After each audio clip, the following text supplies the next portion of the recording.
Alright, so I did not have a lot of time today. And when I got home, I wanted to check out Star Wars vs. 40K, but there was a problem. The episode today would have been an hour and a half long. I still have a lot of stuff to do around the house, and I just did not know if I'd be able to get it all done and then to be able to sit down and do something. So I've decided to check out something from the request line and go ahead and move on from there. Try to record a little bit more videos as the day goes on. There is a new 5-ish minute lore done. It'll be premiering on Wednesday, and there'll be something a little bit extra at the end. In any case, today I'm going to be checking out the Battle of Tsushima when the 2nd Pacific Squadron thought it couldn't get any worse. Now, this was requested in multiple places. This is by Drakenfell. It's a sequel to his video about the 2nd Pacific Squadron, which was quite literally the Voyage of the Damned. It's one of the biggest, if I could just, like, literally say it, it's one of those types of stories that if it wasn't written down, no one would really believe it because it's so outlandish about how much of a horror show this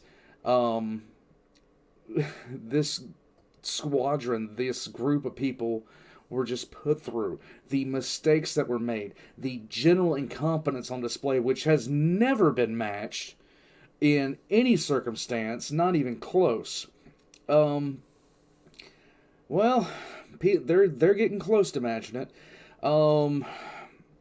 With all that being said, I'm a big fan of history, so seeing stuff like this is great to me. I'm going to be getting more and more into videos with the Hospitaller being down in Florida. It's heart...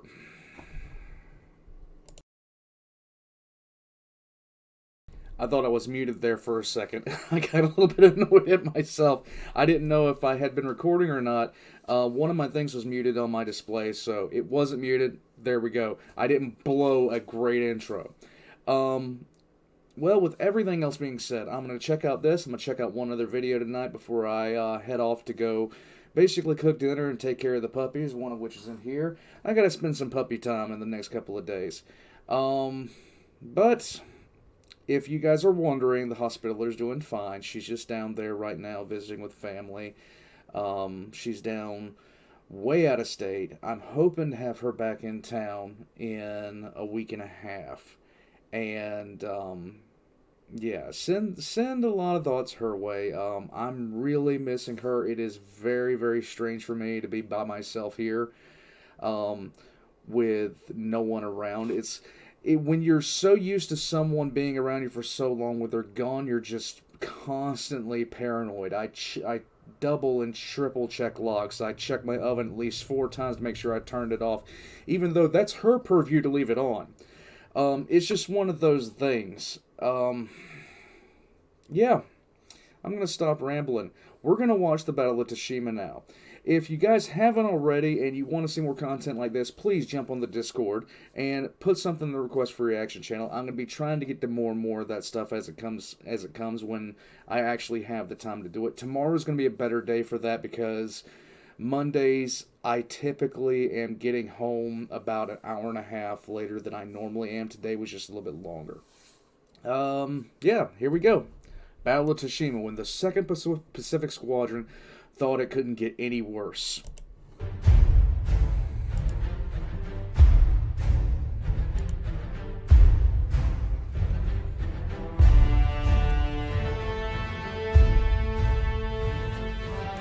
Yeah, I still like 5-minute guide to warships. Yeah, this is me. Mood kindred.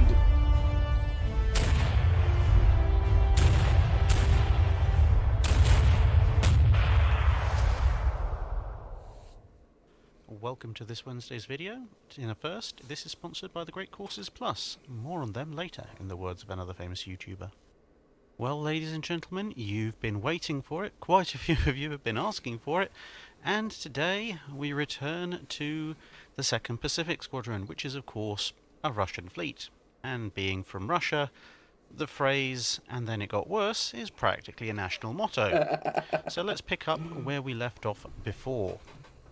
So, Admiral Rozhestvensky and the 2nd Pacific Squadron had faced and dealt with numerous threats over the past few months. Imaginary Japanese torpedo boats, real English fishing boats, True. the Kamchatka, almost starting a war with a global superpower, accidentally shooting up their own ships, the Kamchatka, disease, mountainous seas, the Kamchatka, poisonous snakes, prophets of the end times, Yes. the Kamchatka, highborn officers running rat hunts through the fleet, being saddled with a bunch of obsolete floating targets that only serve to slow them down, and of course, The Kamchatka. Kamchatka. Despite the ramshackle and battered nature of his fleet, it must have been almost a relief to the poor admiral when, although he was simply trying to reach Russian Pacific ports, the Imperial Japanese Navy actually eventually showed up on the horizon. At least here were some genuine Japanese warships with actual real-life torpedo boats. Hey, there you go. Which meant that, finally, there was something they were actually supposed to be shooting at. That said, the Russian fleet was at something of a disadvantage going into the fray, and not just because of the long journey. The Kamchatka. Although theoretically outnumbering Admiral Togo's formation 2-1 in modern niche battleships, the rest of the Russian formation, the destroyers, protected cruisers and armoured cruisers, was incredibly badly outnumbered, especially in the realm of armoured cruisers, which at the time were seen as secondary units in the line of battle, and in which classification the Japanese held an 8-3 advantage, if you discount the somewhat bizarre Tsushima class. The Russian speed was also quite limited, whilst the Imperial Japanese battle line was restricted to only 15 knots by having brought along some of their older ships, including for some obscure reason the particularly geriatric ex-Chinese turret ironclad Shen Yuan, which had been renamed to the Chinen. The Japanese could, however, maintain this speed, whereas the Russian fleet, if it wanted to stick together, could top out at about 14 knots, but only for very short periods, with their machinery in a very poor state of repair and the ship's hulls horribly fouled with accreted marine life that was kind of par for the course for an 18,000-mile voyage without a visit to an actual major dock. And of course, the dreaded Japanese torpedo boats were actually here for a change. Shocker. That is, of course, to say nothing of the state or training of the crews, guns, fire control equipment or ammunition on board, which we'll pick up later in this account, although, to his credit, Rozhestvensky had pretty much spent the entire voyage, apart from trying to keep the fleet in one piece, trying to educate his gunners in, shooting straight, especially after the whole Dogger Bank incident. Yes. But with such a long and public voyage, the Japanese could not have failed to know the Russians were coming, and so they had a variety of vessels out on scouting duty, both in common shipping lanes and outside of them. Records are somewhat unhelpfully in two completely different formats, as the Russians and Japanese at the time used two completely separate dating systems, the Julian and Gregorian calendars. But since we've been following the story of the 2nd Pacific Squadron, we're going to use their slightly obsolete dating system. Feel free to look up the dating system under the more commonly used modern calendar if you wish. You just have to basically adjust forward by about a couple of weeks. Additionally, every account of the battle differs by, in some cases, up to 30 minutes on the exact timing of certain events, such as when a ship opened fire or when it sank. And so the times that will be presented are by necessity something of an approximation, averaging out across various sources. Again, favouring Russian battle logs where there's a major conflict for some reason, as, after all, we are using Russian dates for this video, and we're following the story of the 2nd Pacific Squadron. On the night before the fateful encounter, the Russian fleet was approaching Japanese-controlled waters. Just after midnight, a Japanese auxiliary cruiser spotted lights on the horizon, which turned out to belong to one of the Russian ships, the hospital vessel Orel, which, in accordance with the rules of war, was still showing lights to prevent it being attacked by mistake in the dark. Works. The Japanese vessel, the Shinano Maru, closed in and correctly identified the Orel as a Russian unarmed auxiliary. Orel, on the other hand, thought Shinano Maru was just another Russian vessel that was undergoing some navigational problems, and so didn't bother to actually tell anyone that it was there, but instead helpfully pointed out by signal light to be careful, because there are other Russian ships nearby in the darkness and you might run into them. Thus, unwittingly assisted and very grateful, the Shinano Maru broke contact and radioed the location of the Russian forces back to Admiral Togo, God, you gotta love who it. immediately ordered his fleet to set sail for battle. As he left, Togo sent a signal to Tokyo, advising them of his intention to attack the Russian forces, and very helpfully and politely including a weather report at the end of his report. Nice of him. Over where the Russians were sailing, the weather was particularly poor, with a sea mist, fog and rain squalls, as well as a significant number of high waves. But the 2nd Pacific Squadron had attracted quite the following, with a large number of Japanese vessels forming a loose cordon around the enemy fleet, meaning that although Togo couldn't see anything much past about 5 miles, he was perfectly aware of where his opposite number was, even though his opposite number was about 40 miles or so away in the fog. I would have hated to be this admiral at this point this Russian admiral, because you know you're going in to get pounded, and there's nothing you can do about it. If just the past few months had not been enough evidence that he was about to suffer the worst defeat, not the worst defeat in naval history, but one of the worst defeat in naval histories. Oh man, just the sheer thought that you are sailing into disaster. Just unreal. Dawn broke, with the Russian fleet arrayed in 2 columns. Ahead, the Svetlana, Ural, and Almaz scouted, and behind them, the right-hand column was led by Rojesevensky aboard the Suvorov, with the most modern battleships, the Alexander III, Borodino, Orel, which helpfully shared a name with the hospital ship we mentioned earlier, Nice. the Ostyabaya, as well as 3 older ships, Sisoy, Navarin, and Nakimov. The full names of all of these will be pronounced properly in a separate video, please forgive me for that. The left-hand column was commanded by Admiral Nebokatov, with 4 older battleships, Nicholas I, Apraksin, Senyavin, and Ushakov, along with the cruisers Oleg, Aurora, Donskoy, and Vladimir Monomakh. Each column was allocated a single cruiser and 2 torpedo boats to guard its flanks, with all the transports and the remaining torpedo boats in between the 2 columns, with the hospital ship stationed to the rear. And so before we get into the main battle itself, let's take a brief moment to talk about the channel's first sponsors. The Great Courses Plus is a subscription-based, on-demand video learning service with a number of lectures and courses available from various highly qualified professors from various Ivy League universities and various renowned academic institutions such as the Smithsonian and, if you're interested in cookery, the Culinary Institute of America. And if you guys would like to, I don't know if he's going to have a promo for this, but if he does, I'm going to be putting the link for it down in the description below. So if you like what you see here, please go by. Get yourself some great courses anyhow. They have quite the library of videos on almost any subject you could be interested in. Of course, the fact that you're here means you're probably interested in naval history, and they definitely have videos on that. In particular, I quite like the Decisive Battles of World History series. They even have a lecture, number 31, shown for you on screen now, which is on exactly the same subject that you're listening to now. Alright, so let's see. Trenton, Trafalgar, Leipzig. Oh, I didn't know. Aichu. I need to take a look at that. San Jacinto, Antietam, Königsgrad, Tsushima. Yeah, humiliates Russia. And the Marne. And I'm pleased to see they've included a number of other famous naval battles in that series. So if you fancy watching that video, or any of the others they have on naval history, or I guess if you're interested in other subjects, be down in the they've got description stuff below. on that too. There is apparently a free trial code, which should be appearing on the screen now, and also in the description below, which is of course thegreatcoursesplus.com/Drakinifel, apparently. Oh, okay, so that's how you say his name. And so back to 1905, bearing in mind that we are of course using the Russian dating system of the period. The Battle of Tsushima is about to start. 40 miles from Tsushima Island, the Russian fleet spots the Japanese cruiser Izumi. In return, the Izumi spots the cruiser Zimchug on the right flank of the Russian formation.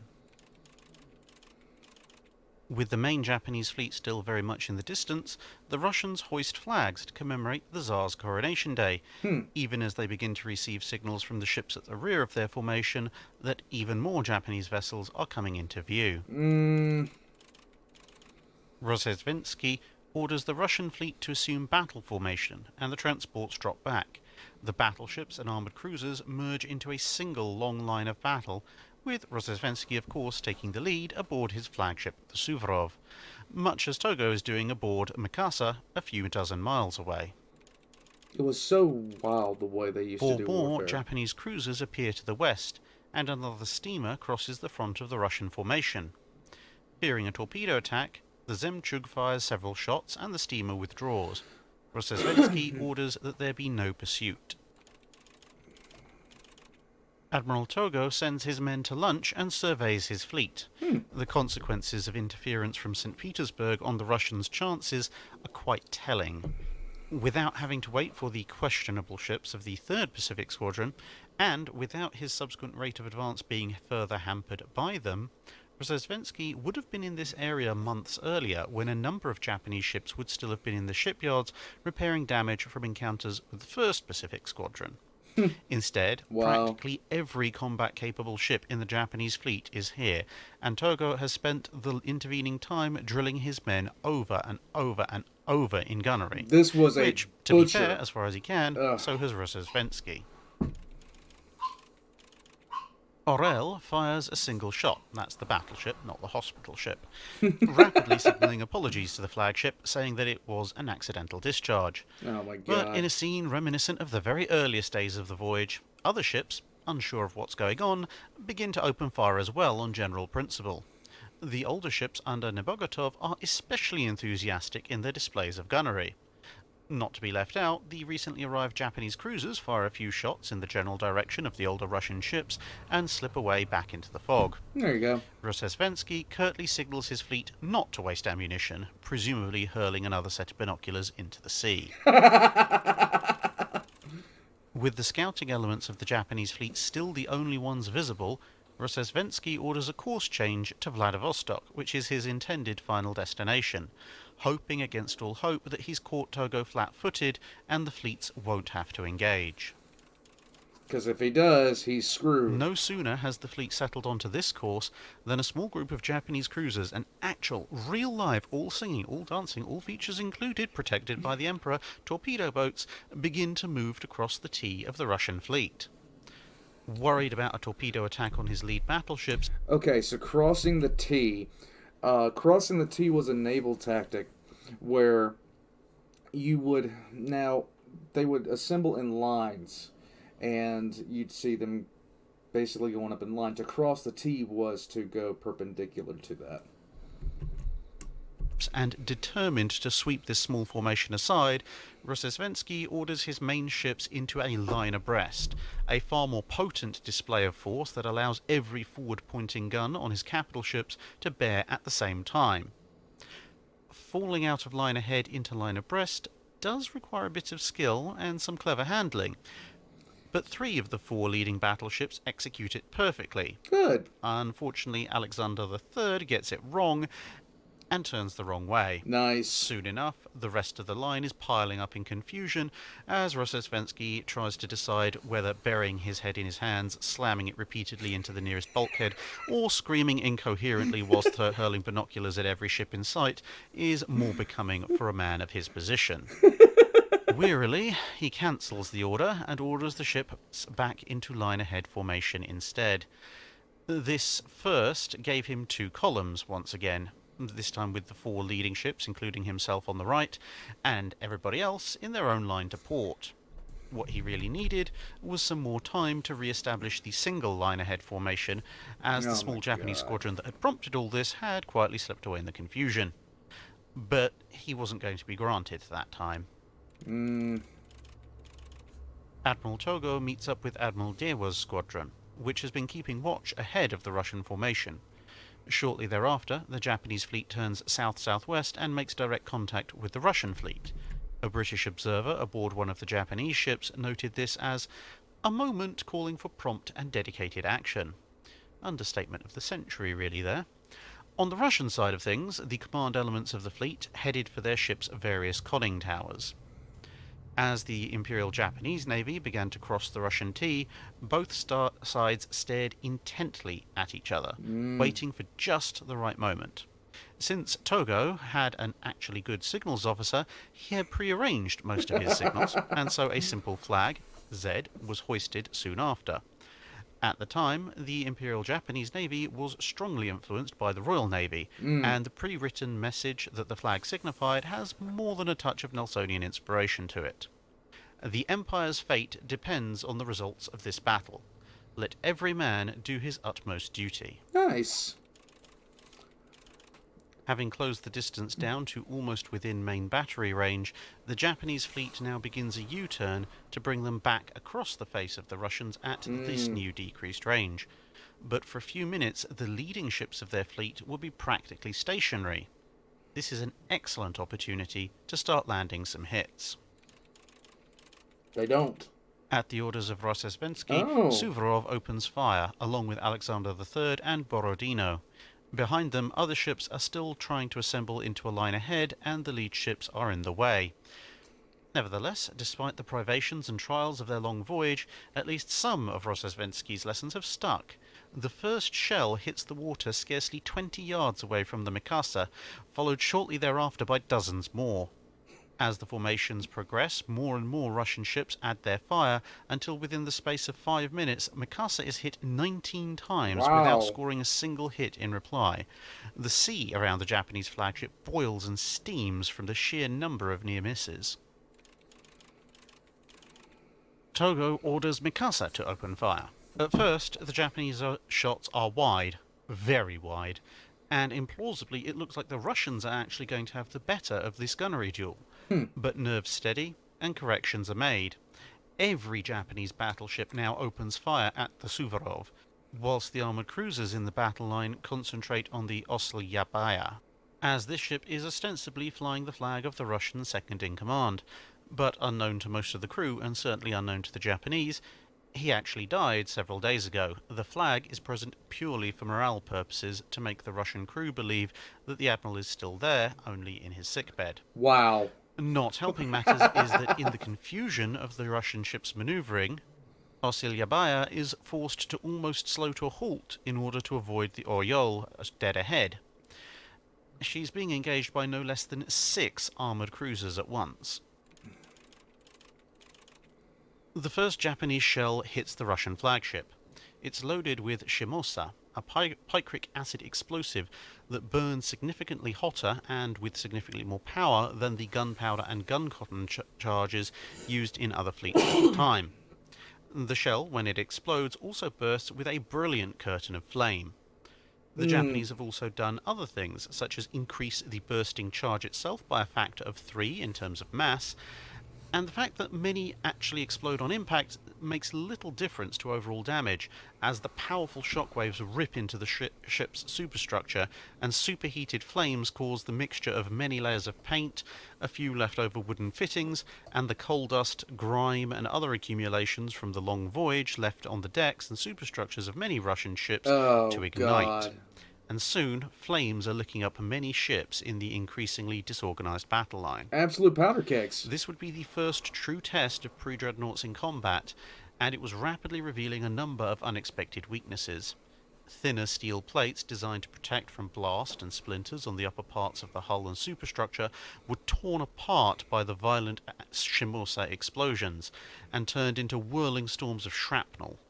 Iron ladders attached to the outsides of various ships were torn and twisted, cutting off access to other parts of the ship for their crews, and many small guns mounted as anti-boarding and anti-torpedo boat defences were, along with their crews, torn from the deck and thrown about through the air. Only in the casement batteries and turrets was a modicum of safety to be found, and not even those areas would prove entirely safe. At the far end of the Russian line, Nebogotov's older ships are firing at anything that comes in range. The Nicholas lands a lucky hit on the Osama, knocking it out of action for almost 3/4 of an hour, and then starts landing hits on the Nishin and Kasuga, but the Japanese ships simply accelerate to 15 knots and open the range. a speed the geriatric ships in Nebogotov's squadron simply cannot match. Hmm. Instead, he orders his ships to start zigzagging. It has pretty much no effect on his own unit's relatively poor accuracy, but makes life difficult for the Japanese, who remain frustrated at their inability to heavily hit the now bobbing and weaving set of ancient targets. Normally they did Suvorov is now zigzag to on avoid fire. A torpedoes. shell has hit the captain's quarters, and this time the sheets of flame don't burn out along with the layers of paint. The heat from the various explosions, in fact, heats the air so much that the binoculars in the conning towers become useless in a haze of shimmering super-hot air and smoke. Wow. A number of splinters hit the conning tower and make it inside, killing 3 men. Soon enough, more and more splinters, bits of superstructure and gouts of water are slamming into the protected conning tower, either ripping holes in it or going through the rents already made. So much for a safe place to command from. Then True. again, outside is pretty much just fire, smoke and dead bodies. The captain begs Rozhesvensky to change course, but he refuses. Whilst such a change would throw off Togo's firing solution, it would also disrupt Suvorov's own. Then a shell hits and tears a hole in the ship below the waterline. That's Finally, Rozhesvensky orders the ship to turn to starboard, in theory putting the two fleets on roughly parallel courses. More splinters enter the conning tower, this time lightly wounding. What this means is they're just going to go gun for gun with the Japanese Navy, which, while they do have the advantage in battleships, they're just going to get torn to shred by the armored cruisers and everything else the Japanese have. The Admiral. He sits in a chair and observes the carnage. 6 people are now dead inside the conning tower, more are still wounded, and nobody can even so much as see outside to work out how bad it is elsewhere on the ship. An officer makes his way through the maelstrom to report a serious fire in one of the turrets. Rozhesvensky laconically orders him to try and put it out, as there isn't much he can do from inside the conning tower. True. Under constant bombardment from the Japanese battleships, more hot shards of metal punch into the conning tower, this time seriously wounding Rozhesvensky in the head and legs, whilst another takes out the ship's captain with a much more severe, later to prove mortal, wound to the head. Fire has spread aboard the Suvorov to the stern and the bridge. The masts are gone, the steering gear is damaged, and the ship is stuck in its starboard turn. Rangefinders are smashed, some of the artillery is dismounted, and as a fighting unit, the Russian flagship should be pretty much done. But still, the numerous intact weapons on board continue to spit shells defiantly at any Japanese passing ships that they happen to notice, who in turn find themselves surprised that anyone is even alive, let alone fighting, in the drifting steel inferno. The conning tower is no longer a tenable position.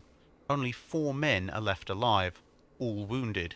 Rozhesvensky, 2 of his staff, and 1 sailor. Wow. Pushing bodies aside, they head down an armoured shaft to a lower fighting position. Upon reaching this part of the ship, Rozhesvensky orders the officers to try and fix the steering and get the ship back into action, before heading off to find somewhere from which he could actually see something, dodging and weaving his way through passages and up ladders, many of which are wreathed in below deck This is just a damn shame how bad this was just bad. fires. Despite the drunken and slow weaving of the Suvorov as it falls out of line, when she did heel out of line, the Alexander III, Borodino and Orel had simply followed the leader. But after a few minutes, they realised what happened, and Alexander III swung back on course, now leading the Russian formation and becoming Togo's target number 1. Nice. The battle was shifting, with the Japanese fleet gradually forcing the Russians around until the entire battle is heading southeast. Suvorov has slowed to a stop and the Russian fleet passes by her, still fighting the Japanese. Now it's Alexander III's turn to feel the fury of the Japanese battleship shellfire. Already aflame in several places, it grimly holds course and Togo's ships keep up the barrage, knowing that decapitating the Russian line 1 ship at a time is still the most favourable path to victory for them. Elsewhere, Osylyapyaya, the target of the Japanese cruisers, is sinking, listing rapidly to port until she rolls over in a welter of steam and spray. Hundreds of men slide or are hurled into the sea, whilst Japanese shells continue to land around them. A cruiser, a tugboat, and some of the torpedo boats rush in under fire to try and pluck some of the estimated 400 survivors from the icy waters.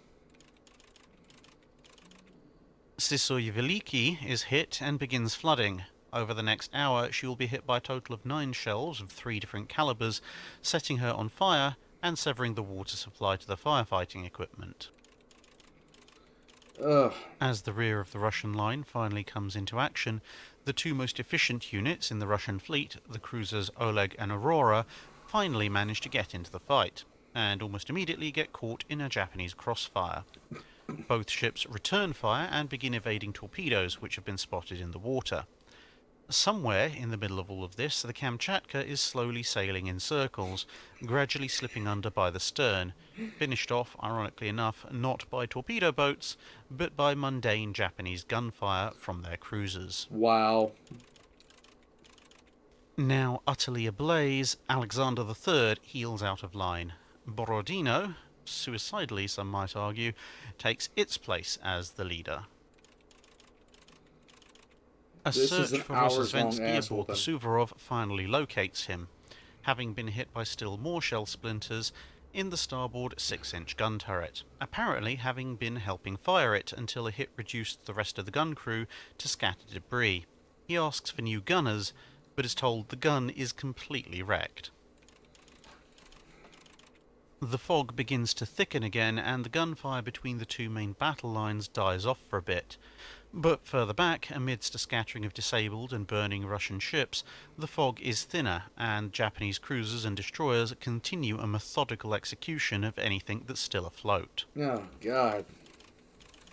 4 Japanese torpedo boats launch an attack on the Suvorov. Despite burning steadily for several hours and now taking a torpedo to the stern, the ship still lashes out at its attackers with a few remaining guns, with no pressing need to continue the attack.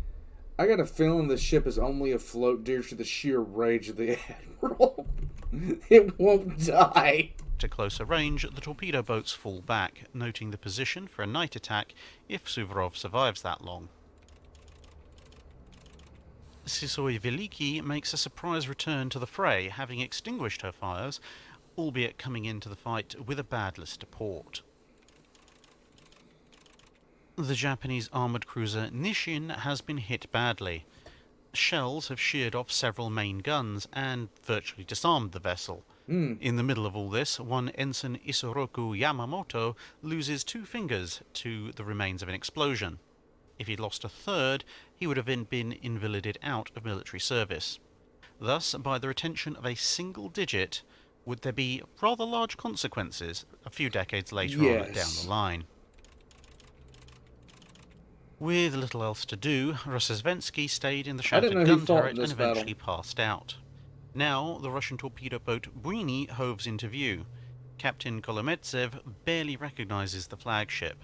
The masts, funnels, and most of the superstructure are gone. It looks more like a smouldering lump of floating charcoal than a ship. A barely conscious Rozhesvensky is transferred as the torpedo boat comes alongside. Another torpedo boat steams past Nebogotov's flagship and announces that Rozhesvensky is wounded and has handed over command to him with orders to make for Vladivostok. Although Nebogotov misses the part about receiving command, they were already heading to Vladivostok anyway. True. Drifting like the Suvorov with a pronounced list, the Alexander III suddenly rolls over and sinks in a matter of minutes. Having taken the worst of the Japanese fleet's assault for the better part of nearly 4 hours off and on, Borodino is now just a burning shell, listing badly, although her forward guns are still firing back. But 12 minutes later, as the battleship Fuji breaks off, she decides to clear her guns with one last parting salvo. A shell hits the ship, and within moments fire spreads and one of the 6-inch magazines detonates. Further detonations rock the ship in sequence, and she suddenly heels over, although the upturned hull remains afloat for a short time before vanishing. The remaining Russian ships pass the wreck, although Orel, also badly damaged, is slowing rapidly. 4 torpedo boats close in again on the drifting Suvorov. From 7 torpedoes, they score 2, possibly 3 hits, and a huge pool of yellow and black smoke erupts, possibly indicating a magazine explosion or at the very least a fire. Within 10 minutes, the Russian flagship also capsizes, still firing her remaining guns.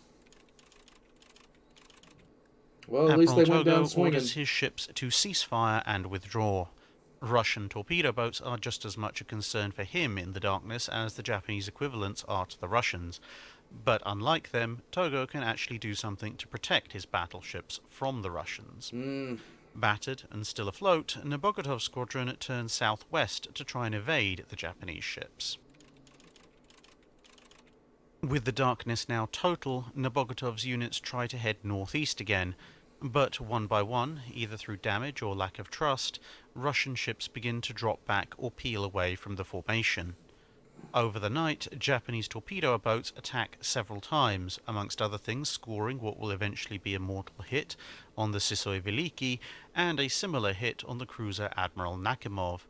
As dawn breaks on the 15th, only 4 other ships are following the Nicholas, Nabogotov's flagship. Completely cut off from all help, damaged and surrounded by attacking torpedo boats, the Oleg and the Aurora head southwest out of the battle area. Navarin, battered by shells and torpedoes throughout the day, is limping along when a Japanese torpedo craft drops a string of mines chained together in front of her. She hits the chain and drags at least 2 mines into contact. She too quickly heels over and sinks. Somewhere in the darkness, the coastal defense battleship Admiral Ushakov has gotten lost and will end up fighting a one-ship last stand, almost forgotten in the crash and melee of battle. Wow. Bright sun and no fog are the order of the day as the dawn rises to the second day of the battle. The cruiser Izumrud is dispatched to investigate smoke plumes on the horizon. The news isn't good, they're Japanese ships, but then more detail arrives. They're older vessels under Admiral Kataoka, not Togo's modern ships. I wouldn't engage anything right now. Far to the south, Oleg and Aurora, along with the Zemchug, face a dilemma over which direction to go. Many officers favour heading north again, and Admiral Enquist is possibly the least effective admiral in the Russian fleet, very easily swayed. But eventually he orders them to make for China, but is then, soon thereafter, persuaded to head for Manila instead, where it's somewhat less likely that the Japanese would be able to force the now American territory to give up the ships, as opposed to the recently defeated Chinese. Hearing that they're facing off against older Japanese ships, the remaining Russian force is heartened and makes for battle. See, it is so bizarre to me looking back on the ships of the line as they were back then. They still had masts. They still had the masts in the conning towers and the crow's nest. That is so bizarre to me. But then again, old habits die hard. But even these older ships are still in better condition than the Russians and use their superior speed to drop back, which is probably for the best for them. A few protected cruisers and an old Chinese turret ironclad are probably one of the few Japanese forces that Nabogotov could confidently engage with a hope of victory. But of course, Kataoka had help, and soon thereafter, Togo's forces appear on the horizon. Finding himself surrounded and outnumbered 27-5, Nabogotov hoists a signal that indicates surrender and calls a war council. 5 minutes into the debate, the Japanese open fire. Wow. Within 10 minutes, the Nicholas has 6 different shell holes below the waterline. At his wit's end, Nabogotov, conscious of the remaining crewmen still alive in his squadron, orders the signal be hauled down and the Japanese flag hoisted, a much more blatant act of surrender that hopefully won't be missed. Yeah. The others follow suit, except for the cruiser Izumrud, which notices a gap in the encircling ships and uses its speed to break through the line and escape. Admiral Togo sends 2 officers to the Nicholas, indicating he is prepared to take an honourable surrender, but that Nabogotov must come to Mikasa immediately, and no attempt must be made to sabotage the ships that are left. The Japanese ships look to the Russian admiral as if they're intact. In fact, this is only true compared to the Russian vessels. Mikasa is sporting more than 30 separate hits. Shikishima has had one of its guns explode. Fuji had a main gun blown off by a shell hit from a Russian vessel. Nishin has been practically disarmed, and a number of other ships had taken mild to moderate damage. Still, the Imperial Japanese Navy is very definitely the victors of this engagement. Togo allows Nebogatov to make a conditional surrender. He agrees that he will report the battle's outcome to the Tsar, and the personal property of the crew will be respected. He will also pass on a request to his superiors regarding repatriation, if the Russians are still welcome back home, that is. Congratulating his opponents on having made it this far round the world, the Japanese admiral dispatches men to begin securing his prizes. Now, granted, he didn't have to do that. This was really good terms for surrender. And with that, the Battle of Tsushima is officially over. The 3 Russian cruisers that had headed south would eventually reach Manila, encountering an American squadron of 2 battleships and 3 cruisers along the way. Aurora, of course, would go on to take part in the Russian Revolution, and survives to this day in St. Petersburg. After a long journey, including a switch of torpedo boats, Rozhestvensky was eventually captured by the Japanese when 2 of their own torpedo boats found and chased down the 2 Russian ships that had been entrusted with getting the admiral to Vladivostok. He would be treated for his injuries in a Japanese hospital and eventually repatriated. Despite his injuries, and despite being out of action for most of the battle, he would face his court-martial bravely, insisting that all responsibility was his. As a result, the sentences passed on the various officers were commuted by the Tsar to minimal punishments. He would die of a heart attack in 1909. Admiral Togo was promoted, honoured, and amongst other things given control over the education of the future Emperor Hirohito. He would live until 1934, dying of cancer at the age of 86. Wow. In total, 21 Russian ships would be sunk, captured, scuttled, or otherwise lost. 3 of them made it to Vladivostok. The Japanese would only lose 3 torpedo boats. A number of the surrendered ships would then be taken into Japanese... That is an absolute catastrophe. ...service under new names. The battle would effectively end the Russo-Japanese War, although the conflict would drag out for a little bit longer. Without any ability to contest the seas, and with Japanese supply lines secure, Russia was quickly forced to the negotiating table, and the war ended with the Treaty of Portsmouth. 4,630 Russian, 117 Japanese officers and men. That is a catastrophic casualty rate for the Russians. Just absolutely catastrophic. I hope he mentions the one funny. That's it for this video. Okay, Thanks for watching. So, when the Russian admiral was taken into custody, he had one real question. Is the Kamchatka afloat? And he was told it had been sunk. And he said, thank God. This was, this whole ordeal was just the most glorious display of incompetence, military incompetence, flat out. And the bad thing about it was you had competent officers who couldn't do anything because they were essentially buried in a literal sea of utter stupidity. And there's nothing you can do about that. If you're one person, you're trying to fight a tide of insanity. And the Admiral sounded like he was at the very least giving it his best, but there was no way that he was going to be able to turn this legitimate clusterfuck into anything worth anything.